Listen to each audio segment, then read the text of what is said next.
The day Ana Morales opened the ninth door, her hands would not stop shaking. Behind it was not gold, it was not treasure. It was something far more powerful than either of those things. And the moment she read the words written inside, everything she thought she knew about her grandmother, about this bakery, about why she had truly been brought here, collapsed and rebuilt itself into something she had never imagined. She had thought this was a story about survival. It turned out to be something else entirely. To understand why, you need to go back to the beginning. You need to understand how a woman with nothing left found everything she had ever lost. Before we carry on, please hit the subscribe button to make my day and let me know where you are watching from in the comments. By the time the story ends, the bakery is warm and glowing again. The smell of fresh bread drifts across the countryside every morning, curling through open windows and wrapping around the shoulders of people who had almost forgotten what comfort felt like. Children line up outside with their parents. Some of them old enough to remember the original bakery, some of them too young to know its history, but somehow drawn to its warmth anyway. And behind the counter, flour dusted across her forearms, hair tucked back, eyes full of something that had not been there in a very long time, stands Ana Morales. Beside her, small hands busy and cheeks lightly coated in white powder, is her son. He is laughing about something. She is laughing too. It is an ordinary moment, and it is the most extraordinary thing she has ever lived. What nobody standing in that line knows is how close this place came to being a hotel. But to understand what it cost her to get there, you have to go back much further. You have to go back to a woman who was running out of options. Ana had not always been this hollowed out. There had been a time, not so long ago in years, but an entire lifetime ago in feeling, when she had believed in good things. She had believed in her marriage. She had believed that family meant loyalty. She had believed that if she worked hard enough and stayed quiet enough and gave enough of herself, things would work out. None of those beliefs had survived what came next. When her marriage ended, it did not end cleanly. It ended the way slow disasters do, with pieces falling off one at a time until there was nothing left to hold together. Her in-laws made it clear that her son was welcome in their home. She was not. The message was delivered through cold silences and locked doors, and the gradual disappearance of every small kindness they had once extended to her. She took her son, and she left. She would not give them the satisfaction of watching her beg. What followed was a stretch of time that Ana would later describe only in fragments, because looking at it directly was still too hard. Small rooms in shared apartments, jobs that paid just enough to keep the electricity on, meals where she filled her son's plate first and told herself she was not hungry, nights when she sat on the edge of a mattress on the floor and counted the money she had left and tried to figure out which bill could wait another week. She was not drowning. She was doing something harder than drowning. She was staying afloat. Her son, whose name was Marco, and who was 7 years old, and who noticed far more than she wanted him to, had started asking questions she did not know how to answer. He asked if they were poor. He asked why they could not stay in one place. He asked, one evening while she was braiding his hair, if things were ever going to get better. She had pressed her lips together and told him yes. She had said it with as much certainty as she could manufacture. And then she had held him until he fell asleep and stared at the ceiling and wondered if she had just lied to her child. The letter arrived on a Tuesday. It came from a lawyer in a small town several hours outside the city, and it informed Ana that her grandmother, Lucia Morales, had passed away peacefully in her sleep at the age of 81. Ana had known her grandmother was old. She had not known how little time was left.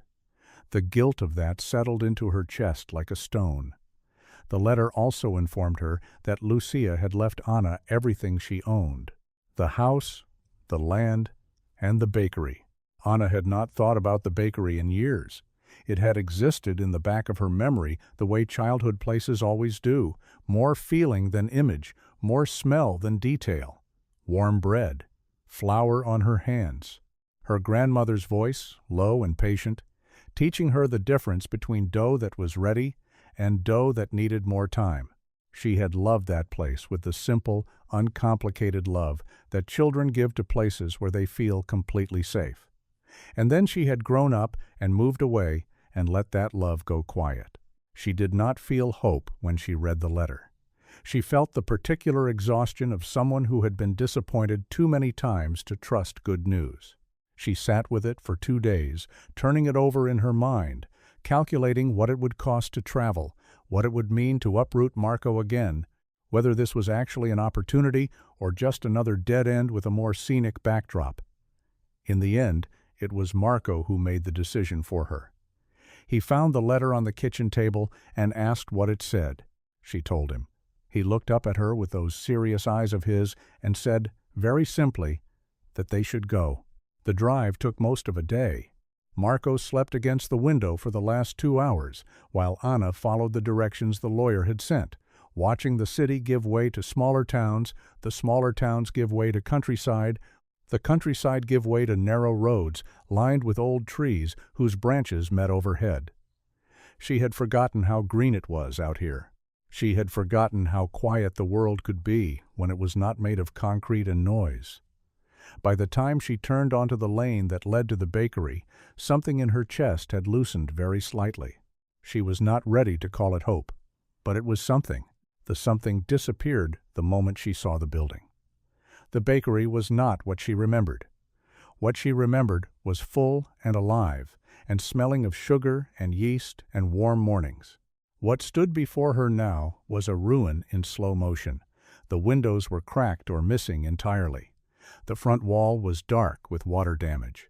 The grass around the building had grown to knee height, broken only by the gravel path that led to the door.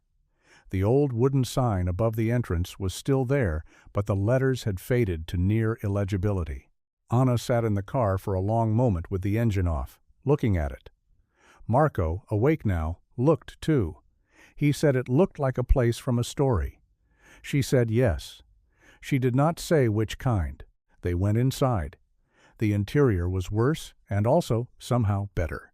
Worse because the ceiling had water stains and one corner of the floor had buckled and the big industrial ovens were coated in a rust that looked permanent. Better because the bones of the place were still there. The layout she remembered. The shelving along the back wall. The long wooden work table that her grandmother had used for kneading dough, scratched and scarred, but solid as ever. The room still had a smell, faint but unmistakable, like bread baked 1,000 times, had soaked into the walls and refused to leave. The first few days were genuinely hard. Hard in the practical sense, because the water heater did not work, and the electricity was unreliable, and the nearest grocery store was a 40-minute drive. Hard in the emotional sense, because Anna had come here out of desperation rather than plan, and standing inside a crumbling building in the middle of nowhere made that very clear. She cried once, privately, in the small back room that her grandmother had used as an office, sitting on the floor because there was no chair. She allowed herself that. Then she got up and went back to work. Work, at first, meant cleaning. She started with the front of the bakery because it was the most visible and because starting somewhere visible helped her feel like she was making progress. Marco helped with a seriousness that made her heart ache. He swept floors and carried rubbish bags and asked questions about everything, about how the ovens worked and why the walls were that color and whether their grandmother had really made bread for the whole village. Anna answered everything she could. Telling him about Lucia helped her remember who Lucia had been, and remembering helped her remember why she had come. It was on the 5th day that she found the first room. She had been working on a section of the back wall that had a long crack running from floor to ceiling, planning to patch it with the supplies she had bought in town. She pressed her hand against the plaster to test its stability, and heard the sound that changed everything. Hollow. The wall was hollow on the other side. Anna stood very still for a moment. Then she picked up the small hammer she had been using and tapped along the surface, listening. There was a cavity, a significant one. She looked at the crack again and realized it was not damage. It was a seam. She worked carefully, removing the plaster section by section, until a doorway emerged, low and narrow, and sealed with an old wooden panel that had been plastered over. She pulled the panel free and ducked through the opening and found herself in a room about the size of a large closet that smelled of cedar and old paper. Along one wall were shelves. On the shelves were things she had never seen before. Baking tools made of heavy iron and brass, the kind that had not been manufactured for decades. Ceramic molds in shapes that were no longer common. And, wrapped carefully in oilcloth, a stack of notebooks. She opened the first notebook with the care she might have given to something sacred because it already felt that way. Her grandmother's handwriting filled every page. Recipes, yes, but more than recipes. Techniques, observations, notes on how different weather conditions affected the dough. Margins filled with small sketches of loaves and braids and the shapes of specialty breads that Anna had never seen in any cookbook. Lucia had been collecting knowledge for decades, refining it, adding to it, keeping it in this sealed room where no one else would find it. Anna sat on the floor of the hidden room and read for 2 hours without moving. The second room came 3 days later. She found it by accident, moving a large wooden cabinet in the storage area and discovering that the wall behind it had a section that did not match the rest. This room was smaller than the first and held something different entirely. Journals, personal ones. Her grandmother writing about the early days of the bakery, about how she had started it alone after Anna's grandfather left, about the villagers who had come in those first uncertain weeks, and what it had meant to her that they came. Anna had not known any of this. She had not known that her grandmother had built the bakery from nothing, by herself, at a time when that was almost unimaginable. The third room was under the floor, a trapdoor, hidden beneath a section of loose tiles near the old prep station.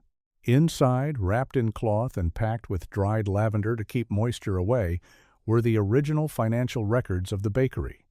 Beside them was a bundle of letters tied with kitchen twine. The letters were from villagers. Handwritten thank-you notes from people her grandmother had quietly helped during hard times, giving bread when they could not pay, extending credit that was never truly expected to be repaid, showing up with deliveries when someone was sick. The letters covered decades. There were hundreds of them. Rooms 4, 5, and 6 came in quick succession as Anna began to look more deliberately, understanding now that her grandmother had been deliberate too. Room 4 was behind the old coat rack near the entrance and held the equipment her grandmother had used for specialty orders, holiday breads and ceremonial loaves, and the sweet braided rings that people commissioned for weddings and christenings. Room 5 was above the ceiling in one corner, accessible through a hatch Anna found by pushing on a loose ceiling panel. It held seeds, dozens of varieties of grain and herb, stored in small labeled tins, some of them strains that Anna could not identify and would later learn were heritage varieties, almost no longer grown anywhere. Room 6 was the one that made her stop working for the rest of the day. It was behind the ovens, in a space she had assumed was just the gap between the oven and the exterior wall. She reached in to pull out what she thought was debris, and her hand closed around a metal box. Inside the box was a set of architectural drawings, plans for an expanded bakery, with a cafe space attached and a small room labeled, in her grandmother's handwriting, as the teaching kitchen. The plans were dated 30 years ago. They had never been built. But they had been made. Lucia had imagined a bigger version of this place, a place where the village could gather and learn, and she had drawn it in careful detail and kept it here in case the moment ever came. Something shifted in Anna when she saw those plans. Not a dramatic shift, not a thunderclap of inspiration, but the kind of quiet repositioning that happens when a person realizes they have been thinking about something the wrong way. She had come here because she had nowhere else to go. She had been treating the bakery as a roof over her head, a temporary solution to an immediate problem. But the bakery was not a temporary solution. It was a legacy. A specific and detailed and deeply considered gift from a woman who had known, somehow, that Anna would one day need it. She folded the architectural plans carefully and kept them. She was not yet sure what she would do with them. But she did not put them back in the box. She started baking seriously the following week. She used the recipes from the first hidden room, following her grandmother's notes with the concentration of a student, making mistakes and correcting them, wasting ingredients and starting again. Marco was her audience and her quality control, offering opinions with the bluntness of a child and the sincerity of someone who genuinely cared about the outcome. The first successful batch was a round loaf with a particular crust that Lucia had developed over 20 years of adjustment. Anna ate a piece standing over the work table and closed her eyes and did not say anything for a long moment. Word traveled the way it always does in small communities, without announcement, carried from person to person by the simple fact of a smell or a sight or an overheard conversation. The first customer was an old man named Aldo, who had bought bread from Lucia for 40 years and who drove past the bakery one morning and saw smoke from the chimney and stopped his car. Anna sold him a loaf. He paid without saying much and drove away. He came back the next day with his wife and 2 of their neighbors. By the end of the week, a small but steady stream of people was finding their way to the door. It was around this time that the man in the black car arrived. He came on a Wednesday morning, parking on the lane and walking up the gravel path in a suit that had no business being within 50 kilometers of a countryside bakery. His name was Marcus Vell. He had a business card from a development company based in the city, and he handed it to Anna with the smooth confidence of someone who had done this many times before and expected a particular outcome. He told her he had been trying to reach Lucia Morales for 2 years. He told her the land the bakery sat on was worth considerably more than the building standing on it. He told her his company was prepared to offer $153,000 for the property, full purchase, immediate settlement, no complications. Anna held his business card and did not say anything for a moment. $153,000. She had not held that much money in her mind as a real number in a very long time. It would pay off every debt she had. It would set Marco up for school and beyond. It would mean she never had to count money at midnight again, never had to choose between a bill and a meal, never had to feel the particular shame of not having enough. Vell watched her face with the practiced patience of someone who knew what that number did to people. He told her to take her time. He said he would come back Thursday. That night, Anna could not sleep. She sat at the long work table long after Marco had gone to bed, with a cup of tea she did not drink, and the business card on the table in front of her. She had not told Marco about the offer. She was not sure why. Part of her knew that if she said the number out loud to her son, who was practical and smart and had lived through too much scarcity not to understand what it meant, she might not be able to say no, and she was not ready to say yes. She did not fully understand why. She looked around the bakery at everything she had cleaned and repaired and rebuilt. She thought about the notebooks, the journals, the letters from hundreds of villagers her grandmother had quietly fed and held and helped. She thought about Room 6 and the architectural plans that had never been built. She picked up the business card and put it in her pocket and went to bed without deciding anything. Rooms 7 and 8 came as the bakery began to wake up around her. Room 7 was in the cellar, a space Anna had avoided because the stairs looked unstable, but which she finally descended with a good flashlight and found to be structurally sound. The cellar held her grandmother's collection of old baking equipment from other countries, things Lucia had collected over a lifetime of reading and correspondence with bakers she had never met in person. Each piece was labeled with where it came from and what it was used for. It was a small, private museum of a craft practiced across centuries and continents. Room 8 was the hardest to find. She almost missed it entirely. It was in the space between 2 interior walls on the north side of the building, accessible only through a narrow gap behind one of the fixed shelves. When she squeezed through, she found a space barely large enough to stand in. On a small shelf inside were a dozen small ceramic jars, each sealed with wax and labeled in faded ink. She opened one and found dried herbs. Another held a spice blend she did not immediately recognize. A third held something that smelled like orange blossom and vanilla, and something else she could not name. These were the secret ingredients. The things that made Lucia's specific recipes taste the way they did, and not quite like anything else. Anna carried them out one by one and set them carefully on the work table, and felt, for the first time, that she was holding something irreplaceable. Vel came back on Thursday, as he said he would, and then again the following Monday. Each time his tone was a degree warmer, and the underlying pressure a degree more firm. On the third visit, he brought paperwork.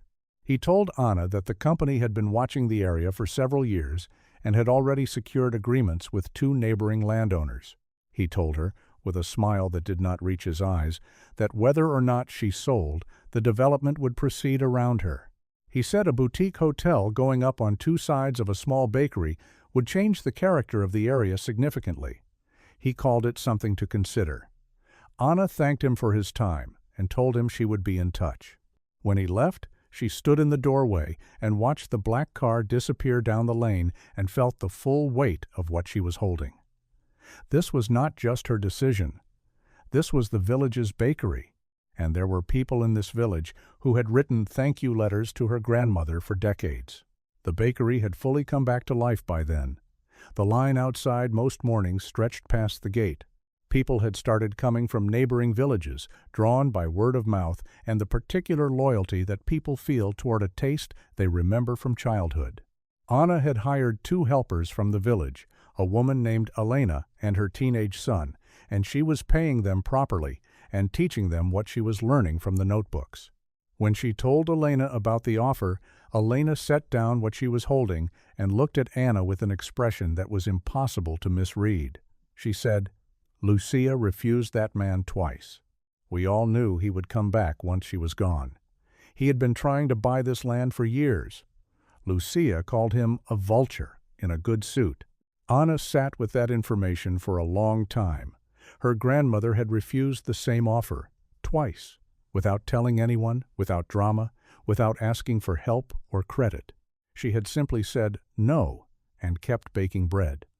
It had not occurred to Anna that the bakery's abandonment, its years of sitting empty and broken, might not have been caused by failure at all. Lucia had been old and unwell, and the bakery had closed because she could not physically run it anymore. Not because it had stopped being worth saving. And now Anna understood something that changed the shape of everything. Her grandmother had not just left her a building. She had left her a position, a line she had held and was now passing to Anna to hold in her place. She found the 9th room on a morning in late autumn, nearly 5 months after she had first arrived. She had not been looking for it. She had been repainting a section of the back wall that she had finished repairing, working slowly and without urgency, listening to the sounds of the bakery around her. The brush caught on something. A seam in the plaster, too regular to be accidental. She set down the brush. She pressed her hand against the wall. She knocked. The sound came back hollow. This room was different from the others. It was small, smaller even than the first one. The shelves were not empty, but what was on them was not what she expected. There was no equipment, no recipes, no tools or seeds or spice jars. There was a single wooden box, the kind used for documents, with a small brass latch. And there was an envelope. She opened the box first. Inside, beneath a layer of soft cloth, were land deeds, original deeds, property boundaries that extended significantly further than Anna had realized, covering not just the bakery and the house, but a wide stretch of agricultural land behind the property that had been in the Morales family for 3 generations, land that Marcus Vel and his company would need in order to complete their development, land that, without Lucia's signature and now without Anna's, they could not legally proceed without. Her grandmother had known exactly what she was doing. She had not just left Anna a bakery, she had left her a position of power.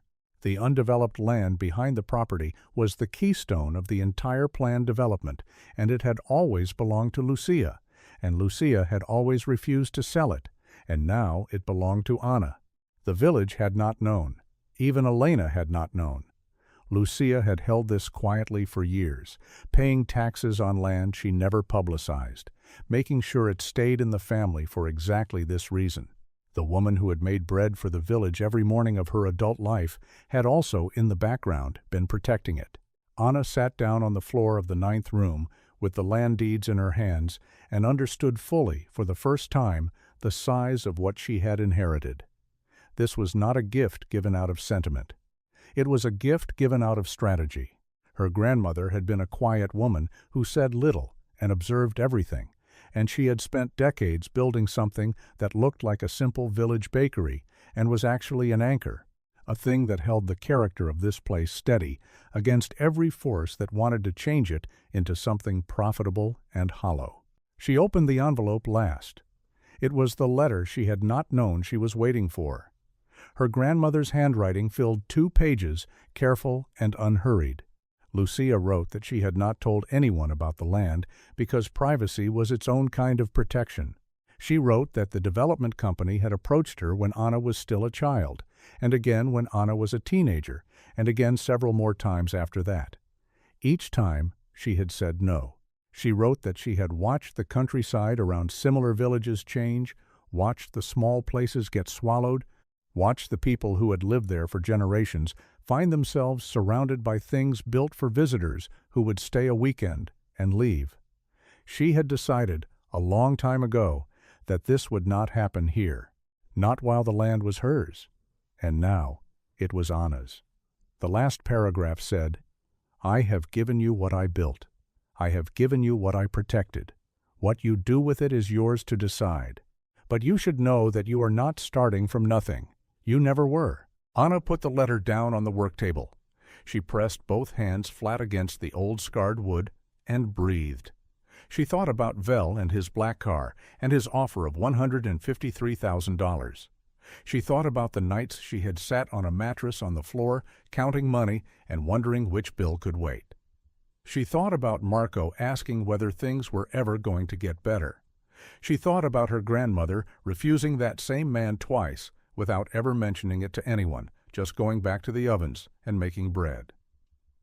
She thought about the land deeds in the wooden box, about what it meant that the keystone of the entire development now belonged to her. She called Vel the following morning.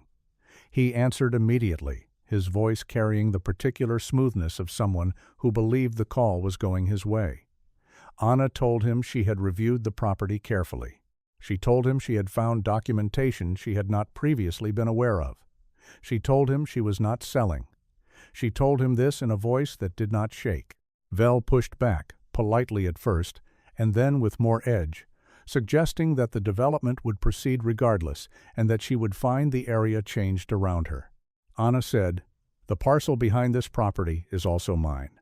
I believe your survey will confirm that." There was a silence on the other end of the line, and then Vel said he would need to speak with his team. He never called again. By the time Anna found room 8, the bakery had fully come back to life. The line outside most mornings stretched past the gate. Anna had hired 2 more helpers from the village and had begun work on the teaching kitchen that her grandmother had drawn in those 30-year-old plans, finally bringing them out of storage and into reality. She was teaching the original recipes. She was teaching the techniques from the notebooks. She had started inviting villagers in on weekend mornings to learn alongside her, charging nothing, building something that was not just a business, but exactly what the architectural plans had always called it, a place where people could gather and learn and feel they were somewhere they belonged. Marco had settled into the life here with a completeness that still moved her. He had friends. He had a school he liked. He helped in the bakery every day after school and on weekends, with a dedication that she had not asked for but accepted gratefully. He had flour on his face almost permanently. He had stopped asking whether things were going to get better.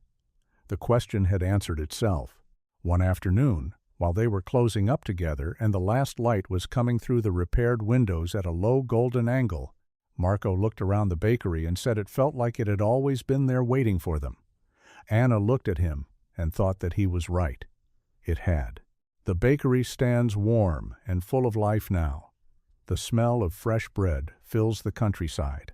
Laughter echoes through the walls. The development company found another parcel several kilometers away, and the village stayed the way it was. Old Aldo still comes every morning. Elena and her son are still there. The teaching kitchen is finished and busy, and on the wall near the entrance, in a frame that Anna made herself, is a single sheet of paper in her grandmother's handwriting.